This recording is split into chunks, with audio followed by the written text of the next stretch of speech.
इस कार्यक्रम के पुण्यार्चक हैं माता पिता श्रीमान रूपचंद जी जैन, श्रीमती कमला जैन, दिनेश जैन, रेखा जैन, दिवेश जैन, दिशा जैन, गंगवाल परिवार, प्रवासी मुंबई, निवासी ब्यावर।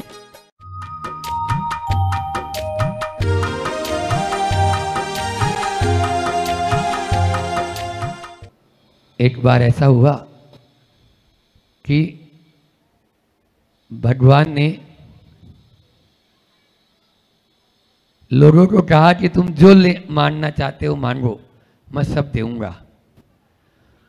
और कहते हैं भगवान ने खूब निधि लुटाई और लुटाते गए लुटाते गए लुटाते गए, लेकिन जिस स्थान पर भगवान खड़े थे वहाँ से उन्होंने पाँव नहीं हिलाया, अपने पाँव को वहीं पर जमा के रखा।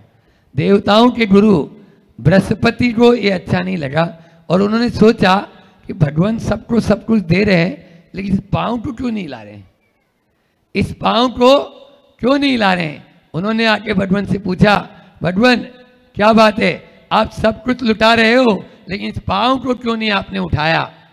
बोले दुनिया में मैंने जितनी चीजें दी है वो व्यक्ति अपने पुरुषार्थ के बल पर भी अर्जित कर लेगा, लेकिन इस पाँव के नीचे जो है उसको लेने के लिए तो मेरे चरणों में ही आना पड़ेगा। तो भगवान ऐसी क्या चीज है जो आपने पाँव के नीचे दबा रखी है, वह है शांति। यदि आदमी पाना चाहता है तो वह भगवान के चरणों में ही मिलेगी। आप लोग भी इस भक्ति आराधना महोत्सव में यहाँ पर बढ़ चढ़ कर भाग ले रहे हैं, ये इस बात का प्रतीक है कि हमें शांति कहाँ मिलेगी, बोलो। और देखते हैं जैसे ही प्रभु के चरणों में आ जाते हैं तो अपने मन को शांत कर पाते हो दिलीप भैया, नहीं कर पाते हो। यदि अशांत मन भी है, आप केवल मात्र अरे चरणों में आना तो दूर है, प्रभु की छवि को भी निहार लेते हैं बैठकर, यदि बंद आंखों से, तो हमारे भीतर में उस शांति का संचार होने लगता है और अंदर से मन में वह आनंद, वह उमंग अपने आप ही प्रस्फुटित होने लगती है। यह है भगवान की भक्ति का कमाल। भगवान की भक्ति क्या है, भगवान की आराधना क्यों करना चाहिए, भगवान की आराधना किस लिए करें, ये प्रश्न पिछले दिनों में आप लोगों ने उठाए और उसके जवाब भी मिले। आज प्रश्न उठा कि हमें भगवान की यह भक्ति आराधना कैसे करना चाहिए, कैसे करना चाहिए। तो रत्नकर्ण श्रावकाचार्य में आचार्य समंतभद्र स्वामी ने कोई सेठ साहूकार को याद नहीं किया। बोलो भगवान की भक्ति करने में किसको याद किया। महावीराष्टक पढ़ा है कभी, एक मेंढक को याद किया।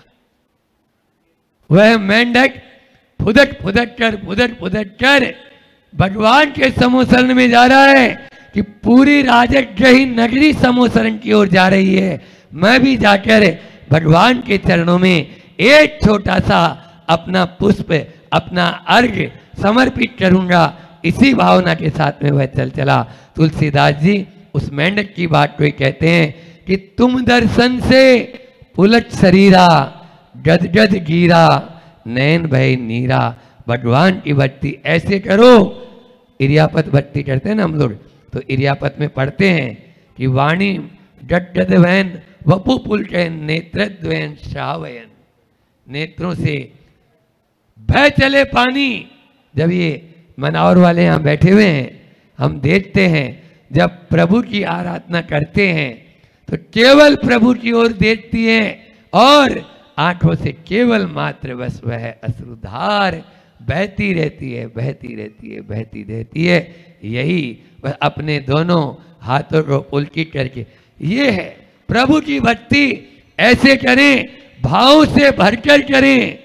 चार बात कहता हूं कि प्रभु की भक्ति के लिए कि भाव विशुद्धि से भरकर जब हम भक्ति करेंगे तो इधर उधर की बातें सब दरकिनार हो जाएगी। आज अपन ने पूजा कैसे करें, पूजा भाव विशुद्धि के साथ में भर के करें। आप लोगों ने रावण का नाम तो सुना होगा, अभी तो आने ही वाले हैं, दिन भी उन्हीं के चल रहे हैं आप लोग, है ना। हाँ, लेकिन वह रावण बहुत प्रकांड विद्वान था, ज्ञानी था, और राम भी जिसको मानते थे। आज का इंसान तो रावण भी नहीं बन सकता है, राम बनने की तो बहुत दूर की बात है। समझ में आ रहा है? वो रावण जिसने पराई नारी को हाथ नहीं लगाया, युद्ध में जीत कर लाऊंगा, चाहे भले ही मृत्यु हो जाए कोई बात नहीं, क्षत्रिय था लेकिन हाथ नहीं था। ऐसा है, ऐसा साहस आज के किसी युवक युवती का? बोलो ना। वो रावण भी नहीं बन पा रहा है। रावण जब भक्ति करता था ने, ऐसी भक्ति करता था कि देवताओं को भी आना पड़ता था उसके लिए नमस्कार करने के लिए। ऐसी रिद्धि सिद्धि उसके साथ में चलती थी। क्यों? तल्लीन हो जाता था। ऐसा वह है। और कहते हैं रविसेन आचार्य पद्म पुराण में कि रावण भक्ति में ऐसा तल्लीन हो गया, ऐसा तन में हो गया कि वीणा बजा रहा था, और वीणा बजाते बजाते बजाते वीणा का, सुन रहे हो? हाँ, तंत्री टूट गई तो कोई बात नहीं, अपने हाथ की नस निकालता है और नस खींचकर वहां जोड़ देता है। लेकिन भक्ति बंद नहीं हो सकती है। ऐसे करें भक्ति जैसे कभी रावण ने शांतिनाथ भगवान की भक्ति की थी। बोलो, यहां पर तो थोड़ी सी प्लाई हिल जाए तो आदमी नीचे उतर के बैठ जाएगा। वीणा की बात तो दूसरी बात है। तो ये है, इस तरह का भक्ति करें तो डूब जाए प्रभु के अंदर, तभी अपनी वह भक्ति सार्थक होगी। पूरा पूजा आराधना कैसे करें, और अब कल हम बताएंगे आपको पूजा किसकी करें। अभी चल रहा है यही मौसम, इसलिए पूजा किसकी करना चाहिए अभी इसके बारे में अपन कल देखेंगे। लेकिन आज अभी समाधि तंत्र भी आप लोगों को लेना है। तो पूजा आराधना के साथ में ही वेद विज्ञान को हम कैसे करें, ऐसा जब आचार्य पूज्यपाद से प्रश्न किया तो आचार्य पूज्यपाद स्वामी ने कल अपन ने 62 नंबर की जो कारिका थी उसके माध्यम से जाना था कि वेद विज्ञान से ही आज तक जितने सिद्ध हुए हैं वो हो पाए हैं, और आगे भी जितने सिद्ध होंगे वो उसी के द्वारा होंगे। मन, वचन और काय, इन तीनों को आत्मा से भिन्न पहचानो। बस आत्मा से भिन्न जब तक नहीं पहचानी तब तक कल्याण होने वाला नहीं। आज भी कुछ इसी प्रकार की कारिकाएं, और अपन तो रोज 4 बार करते हैं। अभी भी आपको 4 पॉइंट भक्ति में दिए। अब 4 कारिकाएं एक साथ, कितनी? 4। आज एक साथ 4 कारिकाएं हैं जो आचार्य पूज्यपाद स्वामी ने एक ही साथ में ले लेते हैं, ताकि उन चारों कारिकाओं का भाव एक ही है। निकाल लें 63 नंबर की, 63 से 66 नंबर चतुष्कम। घने वस्त्रे यथात्मानं न घनं मन्यते तथा, घने स्वदेह्यप्यात्मानं न घनं मन्यते बुधे। जीर्णे वस्त्रे यथात्मानं न जीर्णं मन्यते तथा, जीर्णे स्वदेह्यप्यात्मानं न जीर्णं मन्यते बुधे। नष्टे वस्त्रं यथात्मानं न नष्टं मन्यते तथा, नष्टे स्वदेह्यप्यात्मानं न नष्टं मन्यते बुधे। रक्ते वस्त्रं यथात्मानं न रक्तं मन्यते तथा, रक्ते स्वदेह्यप्यात्मानं न रक्तं मन्यते बुधे। 4 कारिका एक साथ यहाँ पर। ये बताओ, ये कपड़ा आप लोग रोज बदलते हो नहीं बदलते हो? फटता है नहीं फटता है? बोलो ना। मोटा भी होता है, अभी हटकर जगह पहन के आए तो आज मोटा मोटा लग रहा, भारी भारी लग रहा है ना। तो जब मोटा कपड़ा पहनते हो तो आप ऐसा मानते हो कि मेरा शरीर मोटा हो गया? क्यों? बोलो, यही बात है। जब आप पुराना कपड़ा पहनते हो तो ये मानते हो कि मेरा शरीर पुराना हो गया। फटा कपड़ा पहनते हो, आजकल तो फटे की पैसा नहीं है। अभी तो रोज ऐसे ऐसे आदमी आते हैं, वो पूरी पैंट ही उसकी फटी हुई है। तुम पहन ही मत न, काय के लिए पहन रहा है? क्या पता क्या आदमी की सोच हो चुकी है। बड़ी दिनेश भैया विचित्रता हो गई। हाँ, आप देखिए जो पुराने यहाँ पर देखो बैठे हुए, मदन लाल जी बैठे हुए, दिनेश जी बैठे हैं, गौतम जी बैठे हुए, ये लोग कभी जींस पहने हुए मिले आपको? बोलो ना। आजकल की पत्नियां मुझे लगती है अपने पतियों को जींस पहनाती है, इसमें पत्नियों का हाथ है, ये तो है। हाँ, पत्नियां यदि बोले तो उसकी हिम्मत नहीं जो जींस पहन कर फटी हुई बाहर चले जाएगा। हाँ, कैसे जाएगा? शाम को आना है, बेलन तैयार है, रोटी तो बाद में मिलेगी जब मिलेगी। समझ में आ रहा है?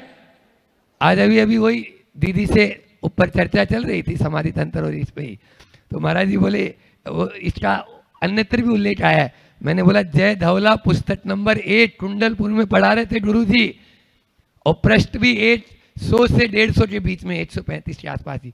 तो ये उसमें आया, जो व्यक्ति फटे हुए कपड़े पहनेगा, जले हुए कपड़े पहनेगा, जीर्ण शीर्ण कपड़े पहनेगा, उसके घर में दरिद्रता आएगी आएगी आएगी। ये आचार्य जिनसेन महाराज बोलो धौला जी में, वहां पर जय धौला जी में कह रहे।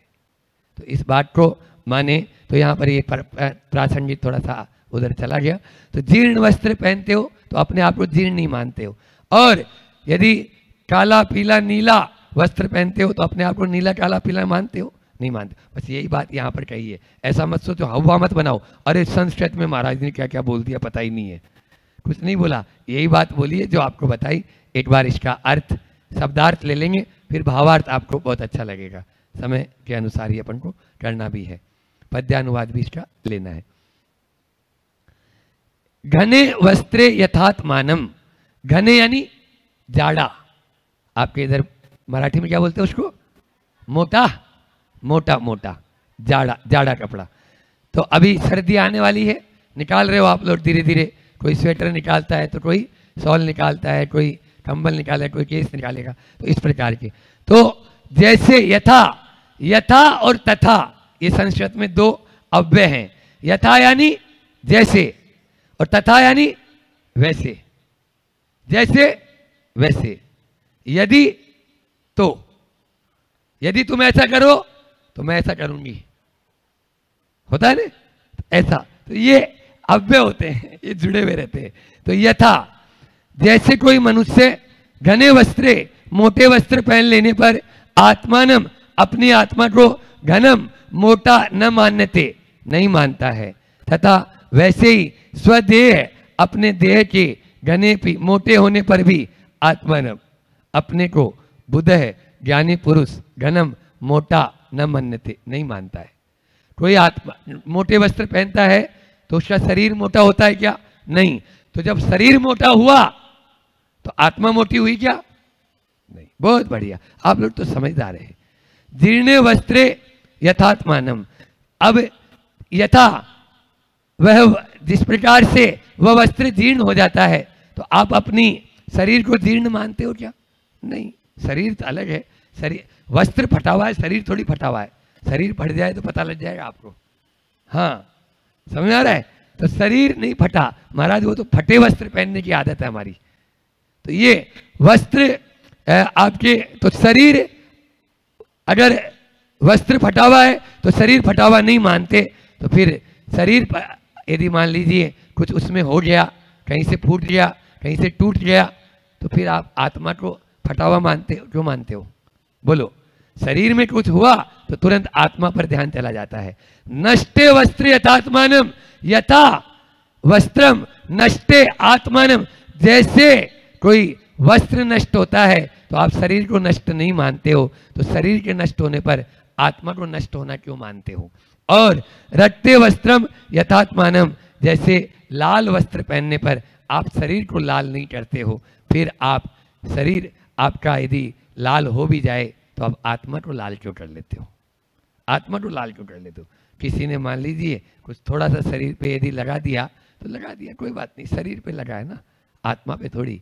लेकिन क्या करें, अनादि के ऐसे ही संस्कार पड़े हुए हैं हमारे अंदर में, ऐसी धारणा हमने बना रखी है। उस धारणा के माध्यम से हम मान ही चुके ना कि शरीर जैसा शरीर करता है वैसा ही उसको ही आत्मा, शरीर को ही आत्मा मान चुके। आचार्य सिद्धि ने पद्यानुवाद में जो बात कही, फिर उसको लेकर हम आगे बताते हैं। जो वस्त्र को पहने मार्दव स्पर्श शस्य है मानते न निज को बलवान मनुष्य, न मानते सुबुध जो निज देह देखे, संतुष्ट पुष्ट निज को बलवान सुरेटे, होता यदा वसन है यदि जीर्ण शीर्ण, कोई तदा समझते निज को न छीणे, काया जरा समय में यदि कांतिहीन, ज्ञानी तदा समझते निज को न छीणे। ज्ञानी नहीं समझता। यदि काया यानी शरीर, काया यानी यदि काया जरा समय में यदि कांतिहीन हो जाती है, थोड़ी थोड़ी उम्र बढ़ती है तो झुर्रियां तो आ जाती है। अब फेयर एंड लवली लगाने से क्या होगा, कि फोन स्टीरियम लगाने से क्या होगा, वो नॉन वेज है वैसे ही, समझ में आ रहा है। तो इसलिए ये, और डिओडेंट लगाने से अब क्या खुशबू आ जाएगी, वो तो बदबू ही मारेगा ना। हाँ, डेंट और बहुत सारे क्या बोलते हैं उसको, अरे परफ्यूम इत्र गुलेल, हाँ वो क्रीम पाउडर लगा के हेमा मालन बन रही है।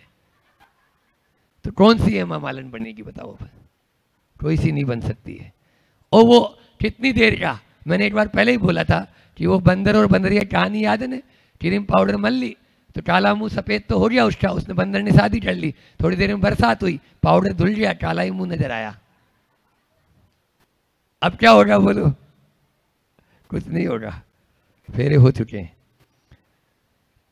है मूल्यवान पट भी यदि नष्ट होता, पट यानी वस्त्र, संसार में अभुदिक भी न कदापि रोता, देहावसान यदि हो मम तो खुशी है, मेरा नहीं मरणियों कहते वसी है पंख से मलिन यद्यपि शुक्ल वस्त्र, पहचानते मनुज तो निज को पवित्र, तो देह में रुधिर पीव पड़े सड़े भी, योगी स्वलीन फिर भी तपते खड़े ही।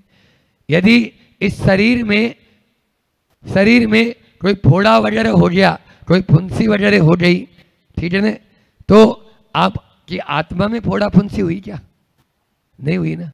लेकिन हम क्या करते हैं, उस शरीर में पहले हुई नहीं, उसके पहले आत्मा में लगा लेते हैं उसको।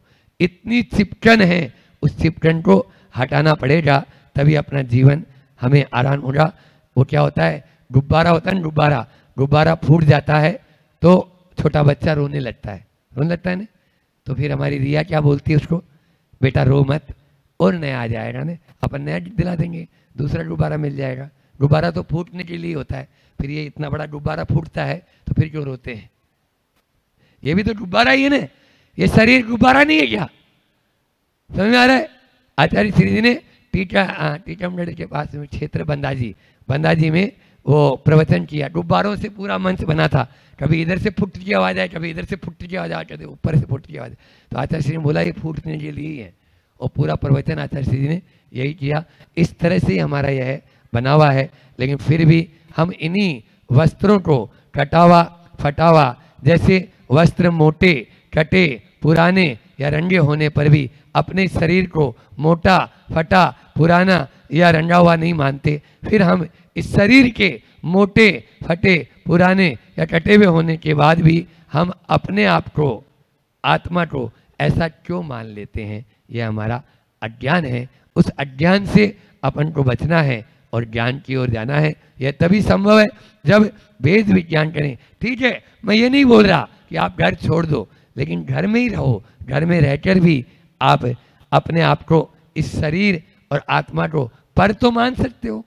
आज मुटमाटी में आया था ना सुबह कि स्व को स्व और पर को पर मानो, बस इतना ही काम है अभी, इससे ज़्यादा नहीं, इससे ज़्यादा होगा भी नहीं। हालांकि अपन ने देखा कि अन्यत्र जैसा होता है कि दहाड़े मार मार के रोने लगते हैं और कुछ होता है, जैन समाज में इसकी कमी है। और यह तत्व ज्ञान की ही एक कहेंगे कि उसको इस बात का भान होता है, नहीं इतने ही दिन का साथ था अपना, संयोग वियोग में है और काया रोग में है और संसार सोच में है, केवल सत्संग उपयोग में है। बस उस सत्संग का उपयोग कर लें, हमारा जीवन धन्य धन्य हो जाएगा। धन्य धन्य हो इसी भावना के साथ बोले अहिंसा परमो धर्म की। और माँ तो ध्यान रखना, माँ का वो जो हृदय होता है वो करुणामयी हृदय होता है। माँ ऐसी नहीं होती कि नहीं मैंने ये नियम ले लिया अब ये तोड़ूंगी नहीं। बेटे के सामने माँ ने घुटने टेक दिए, ना चाह कर भी करुणा के वश माँ ने अपनी पट्टी इतने सालों से नहीं खोली थी और वो पट्टी खोल दी। और जैसे ही पट्टी खोली ऊपर से लेके नीचे तक दुर्योधन का वो जो शरीर था वो काहे का बन गया, वज्रमय बन गया शरीर, पूरा पूरा शरीर वज्रमय बन गया। लेकिन बात थी कि जितने हिस्से पे पत्ता ढका था और जितने हिस्सा ढका हुआ था वो वज्रमय नहीं बन पाया, उतना नहीं बन पाया। और फिर युद्ध हुआ। आप सबको मालूम है कि भीम ने कहाँ गदा मारी, कहाँ गदा हमारी जांघाओं पर, वहाँ, क्योंकि पता था ऊपर से लेके नीचे तक का पूरा शरीर वज्रमय हो गया। उस स्थान पर गदा मारी और उसके बाद उसकी मृत्यु हुई। और अगर पूरा हो जाता तो निश्चित, तो ऐसा है कोई है सब भावनाओं वाला सत्य, मेरा बुरा होता है तो हो जाए, अगर ये मेरे चरणों में आया है तो मैं इसके साथ सच सच बताऊंगा, सच सच कहूँगा, तब आपके जीवन में वो सत्य धर्म आएगा। ये भावनाओं का सत्य है। भावनाओं के माध्यम से आप सत्य के प्राप्त कर सकते हो। उसमें मेरा नहीं है, उसमें सबकी भावना है। दूसरी बात यह है कि व्यवहार के माध्यम से भी आप अपने आप को ऊपर उठा सकते हो। आप व्यवहार के माध्यम से, व्यवहार बिल्कुल व्यवहार एक ऐसी चीज़ है कि व्यवहार का सत्य और व्यवहार का असत्य ऐसा है कि इस व्यवहार के सत्य के माध्यम से आपको हम बताएं, ऐसे एक व्यक्तित्व हुए जैन समाज में जिन्होंने जैन धर्म के लोगों को ही नहीं, उन्होंने ब्रिटिश सरकार से भी लोहा मनवाया था। ब्रिटिश सरकार भी जिनकी आगे झुक गई थी, ऐसा वो व्यक्तित्व जिसके कहना चाहिए कि जिसके जीवन में व्यवहारिक रूप से सत्य घटता था। आज 99% लोग इस प्रकार के व्यवहार सत्य को नहीं पालते हैं। जिस प्रकार का वो व्यवहार सत्य वो उस व्यक्तित्व ने पाला और उस व्यक्तित्व में जीवन में लिया और अपने जीवन को अपनाया। बिल्कुल बहुत अच्छा लगता है वो जब पढ़ता हूँ और जब मैं सुनाता हूँ वो वाला दृष्टांत, तो लगता है कि काश ऐसे सत्यवादी और ऐसा सत्य हम सब के जीवन में जाए, ताकि हम सब का जीवन भी वो उत्कृष्ट और महानता की ओर ऊपर उठता चला जाए। बात उस समय की और उस व्यक्तित्व की है जिनको आप सब ने बहुत सुना होगा, गोपाल दास जी बरैया। गोपाल दास जी बरैया जिन्होंने आगम ग्रंथों की बहुत आंदोलन किया, और आंदोलन नहीं किया, उनने उन ग्रंथों को अपने जीवन में उतारा। पंडित तो बहुत हैं, आज भी बैठे हैं प्रवचन कर रहे हैं, लेकिन जीवन में कितना उतारा? मूल बात तो जीवन में उतारने की, आपने जीवन में कितना अपनाया, अपनाने की और उतारने की और जीवन को उत्कृष्ट बनाने की बात है। उस व्यक्तित्व ने अपने जीवन में उतारा, उतारने के बाद सबके माथे टेक दिए कि वास्तविकता में ये सत्य है। पंचम काल की बात है बंधुओं, चतुर्थ काल की बात नहीं है। बहुत 100, 150, 200 साल पुराना ही विद्वान हुआ वो गोपाल दास जी बरैया। जब वो रेल में यात्रा कर रहे थे, और यात्रा जब कर रहे थे तो वो यात्रा कर रहे थे, भिगा देता है ये दृष्टांत। जब यात्रा कर रहे थे तो यात्रा करने के बाद जब घर आए, पता चला मेरा जो बालक है वो तो 6 दिन बड़ा हो गया है। जितने की टिकट है, मतलब जितने तक की, कितने 3 साल तक जो है वो टिकट नहीं लगती, और 3 साल के बाद जो है वो टिकट लगती हैगी। बोले मेरा बालक तो 6 दिन बड़ा हो गया है। वो पत्र लिखते हैं रेलवे ऑफिस में, मुझसे गलती की मैं क्षमा चाहता हूँ, और ये पेनाल्टी सहित आप जो है ये वापस ये पैसा ले लीजिए, मेरे से जो गलती हो गई है उसके लिए बार बार क्षमा, बार बार क्षमा। अब वो जो था रेलवे अधिकारी वो बोलता है कोई बात नहीं, वो तो हो गया, ऐसा 6 दिन तो चलता है। बोले नहीं चलता, ये व्यवहार में धर्म नहीं है, मेरे से गलती हुई है, मैं मानता हूँ, आप ये मेरी पेनाल्टी लें और उसके बाद मुझे क्षमा प्रदान करें, तब मेरी आत्मा को शांति मिलेगी। और अगर आप उस जगह पर होंगे तो आप तो हाइट बड़ी नहीं है, वो तो हाइट बढ़ गई है हमारे बच्चे की, हमारा बच्चा तो छोटा ही है। ये है व्यवहार सत्य। कितना है सत्य धर्म को आप पालने वालों, ये व्यवहार सत्य कितना है। वो गोपाल दास जी बरैया का वो उदाहरण हमारे जीवन को भिगा देता है। लगता है कि ऐसे भी लोग होते हैं जो सत्य के साथ अपने जीवन को जीते थे, सत्य को अपने जीवन में उतारते थे, तब कहीं जाकर वो सत्य हमारे जीवन में आएगा और हम सत्यवादी बनेंगे। तीसरा है वाणी का सत्य। वाणी 2 तरह की होती है, एक होती सत्य प्रिय, मधुर प्रिय, और एक होती अप्रिय। मतलब सत्य होने के बाद भी प्रिय भी होता है और अप्रिय भी होता है। मतलब जो सत्य है वो मधुर भी है और अप्रिय भी। मैंने शुरू में कहा ना, सत्य कटु भी होता है। तो ये एक उदाहरण, एक दो व्यक्तित्व हैं एक जैसे हैं, उनके माध्यम से आपके बीच में मधुरता और कटुता की बात रखता हूँ। शायद आपको समझ में आएगी क्या मधुरता होती है, क्या कटुता होती है। एक बार तुलसीदास जी और कबीरदास जी से कहा गया, तुलसीदास जी से कहा कि तुम्हें भिक्षा लेना है और सब जगह क्या भिक्षा लेकर अपने भोजन मांगना है। बोले बहुत अच्छी बात है। तुलसीदास जी गए, सब घर घर मांग रहे हैं, भिक्षा दे दो, हे माँ भिक्षा दे दो, हे माँ भिक्षा दे दो, सब जगह बोल रहे हे माँ भिक्षा दे दो। सब घर घर दर दर भटक रहे हैं और फिर आए और अपने घर पर भी अपनी माँ से बोलते हैं, हे माँ कहीं नहीं मिली, तू ही दीक्षा दे दे, कम से कम तू तो दीक्षा दे देगी, तू ही दे दे, भिक्षा दे दे, मैं भूखा हूँ। इस प्रकार से वहाँ भी उन्होंने ये कहा।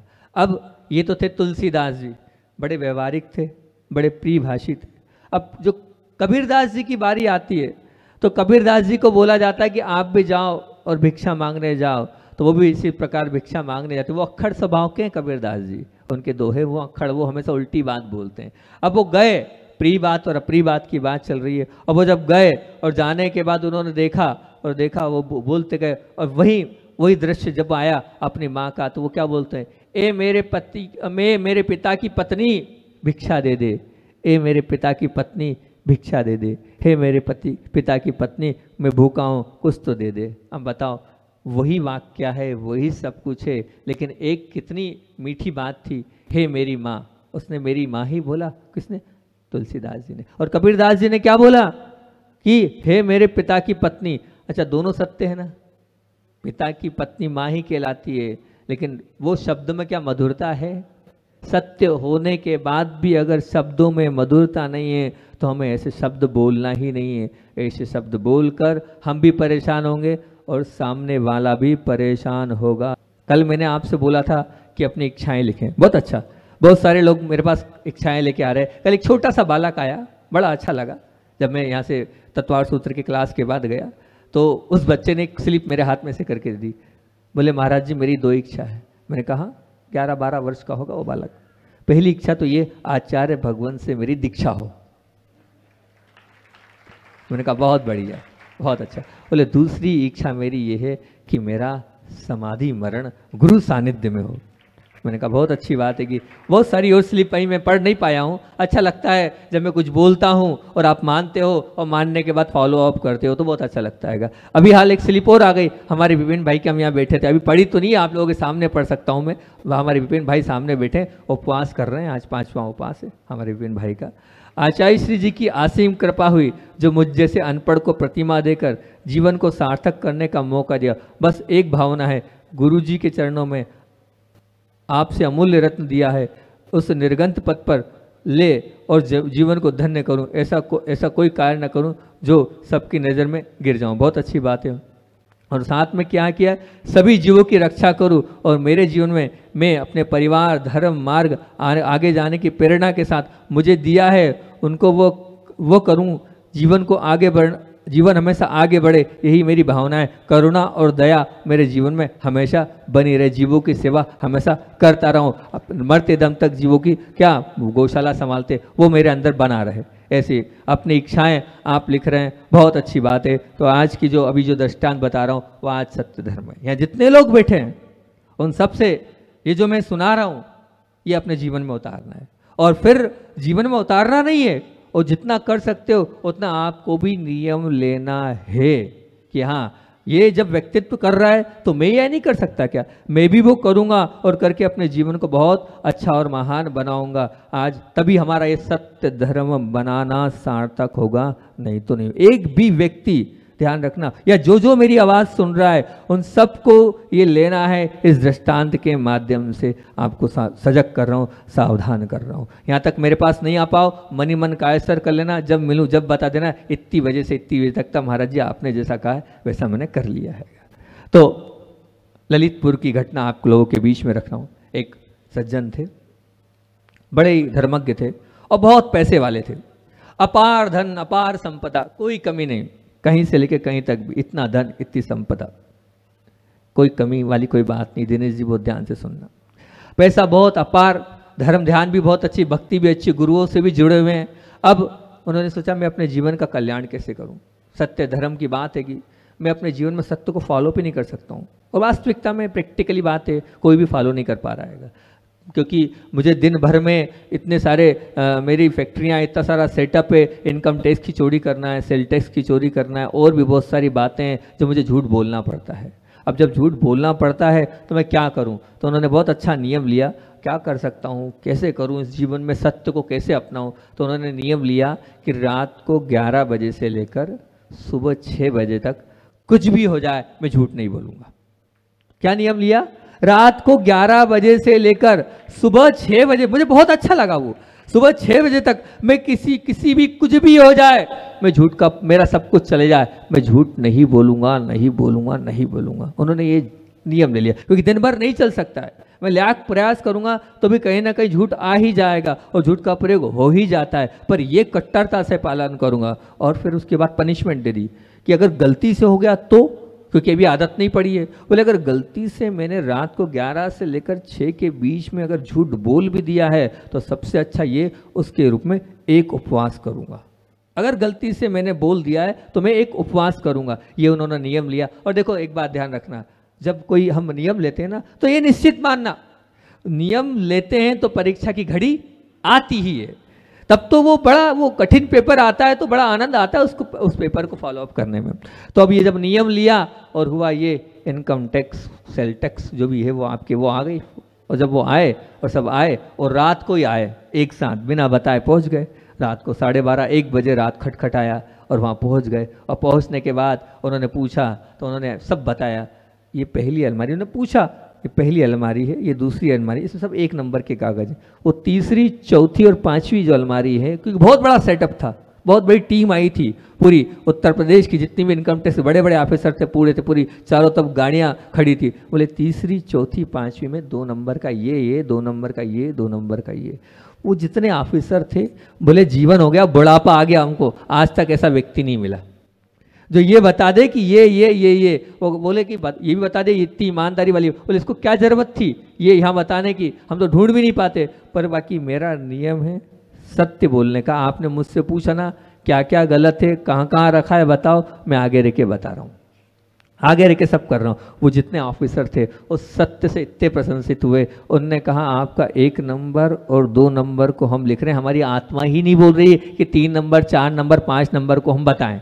उन्होंने कहा कोई दिक्कत नहीं, सब 1 नंबर में इनका, सब 1 नंबर में इनका। ये सत्य घटना ललितपुर की है, आप लोगों के बीच में मैं रख रहा हूँ। जो सत्य, जिसके पास सत्य होता है ना, ध्यान रखना, उसके साथ ये मान के चलना सब अपने आप, सब अपने हो जाते हैं। तो यह ध्यान रखना एक बात, जिसके पास सत्य होता है उसके पास सब कुछ होता है।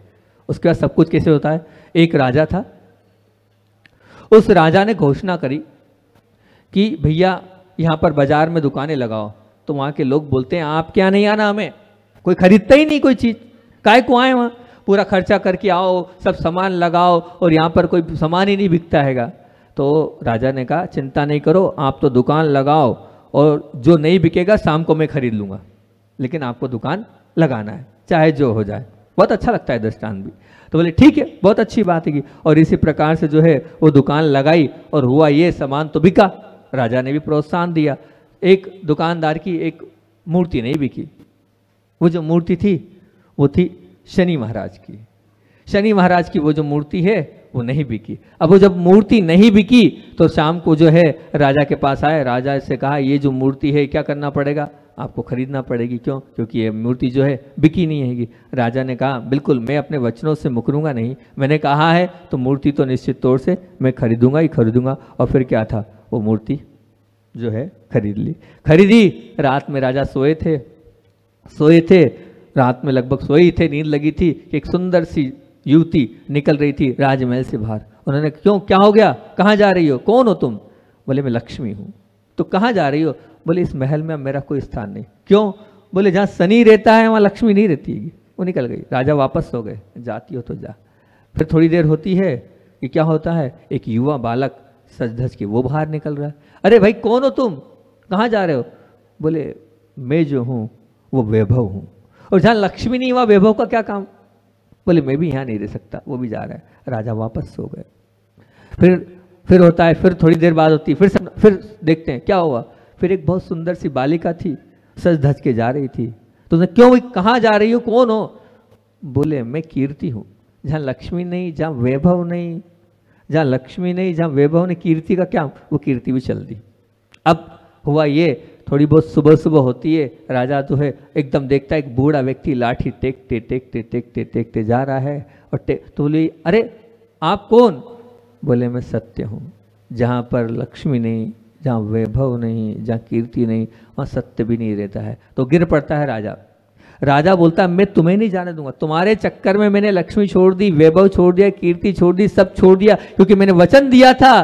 क्या दिया था वचन? कि जो नहीं बिकेगा लूंगा। मैंने शनि की प्रतिमा खरीद ली, शनि को अपने राजमहल में बिठा लिया है, मैं तुम्हें नहीं छोड़ सकता, तुम्हारे चक्कर में सबको छोड़ा था, मैं तुम्हें नहीं जा दूंगा। वो गिड़गिड़ाने लगता है, लक्ष्मी के आगे नहीं गिड़गाया, कीर्ति के आगे नहीं गिड़गिड़ाया, वैभव के आगे नहीं गिड़गिड़ाया, लेकिन सत्य के आगे गिड़गिड़ाया कि नहीं, आपको मैं नहीं जाने दूंगा, आप कैसे जा सकते हो मुझे छोड़कर। तो फिर सत्य ने कहा ठीक है, तुमने मेरा मान रखा है, तुमने मेरा सम्मान रखा है, मैं वापस आता हूँ। सत्य आता है तो सत्य के पीछे पीछे वो कीर्ति भी आ जाती है, वो वैभव भी आ जाता है, वो लक्ष्मी भी आ जाती है। जिसके पास सत्य होगा उसके पास लक्ष्मी भी होगी, उसके पास वैभव भी होगा, उसके पास कीर्ति भी होगी। अपना समय हो रहा है, एक छोटी सी बात और बोलकर अपनी बात को विराम दूंगा कि एक राजा था, इसी प्रकार से वो मीठी और सत्य की बात, प्रिय की बात, कि एक राजा था। उस राजा वो कैसा था? बोले काणा था। अब उसने कहा मेरा चित्र बनाओ, जो चित्र बनाएगा उसको क्या देंगे? प्रथम इनाम। ये कहानी अभी क्षमा सागर पूज्य महाराज जी की उसमें पढ़ी थी, बहुत अच्छी लगी मेरे को ये कहानी। तो सत्य के ऊपर तो अब चित्रकार कला का प्रयोग कर रहे हैं। एक कलाकार ने सोचा राजा है और काणा है तो काणा ही बनाना पड़ेगा, काणा ड्राइंग कर दिया और बहुत सुंदर बना दिया। दूसरे चित्रकार ने कहा कि भैया राजा को काणा बनाऊंगा तो नाराज हो जाएगा राजा, उसने जो है काणा नहीं बनाया, दूसरे चित्रकार ने। अब तीसरे चित्रकार ने भी जो है अपनी कला का प्रयोग किया, और जो तीसरे कलाकार ने जो कला का प्रयोग किया वो बड़ा ही, उससे क्या करूं, बड़ा दिमाग से उसने काम किया, और उस दिमाग से क्या काम किया, बहुत सुंदर चित्र बनाया, और चित्र बनाया तीर और बाण का, निशाने लगाने वाला। मतलब सुंदर भी था और काम भी हो गया, उसमें पराक्रम भी दिख रहा है, सब कुछ दिख रहा है, सब कुछ होते चला, असत्य भी नहीं हो रहा है, सत्य भी है। अब जब राजा पहला देखा तो निश्चित तौर से उसने कहा है कि काणा बनाया है इसने, दूसरे पे बोले है तो, लेकिन ये असत्य बनाया है इसने, और तीसरा बनाया तो कैसा, काणा ही बनाया, लेकिन कैसा, आंख बंद करते हुए तीरंदाज में बनाया, तो सत्य भी हो गया, पराक्रम भी दिख गया, और उसकी जीत भी हो गई। तो हमें सत्य भी बोलना है बिल्कुल, लेकिन कैसा सत्य बोलना है, जिस सत्य में सबके अंदर क्या बैठे, वो वात्सल्य, प्रेम और स्नेह बैठता चला जाएगा, वही सत्य बोलना है। आचार्य श्री जी की बात आप लोगों के बीच में रख रहा हूँ कि कर्नाटक और महाराष्ट्र में एक परंपरा है, 10 लक्षण पर्व आदि में नोपी व्रत होते हैं। ये नोपी व्रत कहलाते हैं, मतलब 16 कारण 16 साल तक, 10 लक्षण 10 वर्ष तक, और कहते हैं कि व्रतनत्रय के व्रत 3 मतलब वैसे 3 वर्ष तक करते हैं। ऐसे एक अनंत व्रत होता है जो घर के बड़े सदस्य करते हैं, जो घर के बड़े सदस्य करते हैं, और उसमें 5-6 घंटे की पूजा होती है। अगर मान लो घर का बड़ा सदस्य का मतलब नहीं रहते हैं तो उनका जो बड़ा पुत्र था वो करता है, या मान लीजिए घर का वो सदस्य अस्वस्थ हो जाता है तो फिर दूसरे सदस्य को बारी दी जाती है। अब एक बार ऐसे ही हुआ, और आचार्य श्री जी छोटे थे। अब जब आचार्य श्री जी छोटे थे और वो इस व्रत में जाना था, तो व्रत में जाना था तो आचार्य श्री ने कहा हम चले जाते हैं, आचार्य श्री को भेजा। जब छोटे थे तो गए, 5-6 घंटे हुए। अगले दिन फिर जो बड़े भ्राता थे उनने कहा आप थक जाओगे, 5-6 घंटे वहाँ बैठना पड़ता है और वहाँ सब कुछ हो जाता है, आप अब आज आप नहीं जाना, आज हम जाएंगे, क्योंकि पिताजी का स्वास्थ्य खराब था। तो उन्होंने ये बोला कि भगवान की भक्ति में थकना, जो भगवान की भक्ति में थकेगा वो तो नीचे नरक में जाएगा, भगवान की भक्ति से थकान तो निकलती है। और आप बोल रहे थक जाते हैं, बिल्कुल नहीं, भगवान की भक्ति में तो थकान क्या दूर होती है। मैं बिल्कुल, अब मैंने किया है तो हमेशा मैं ही करता रहूँगा और मैं ही जाता रहूँगा। छोटी सी उम्र में ये भावनाएं, पवित्र मंगल भावनाएं थी। जब ऐसी भावनाएं होगी तब कहीं हमारा कल्याण और हम उनके जैसे बनेंगे। बोलिए आचार्य वन विद्यासागर जी महामुनि राज की।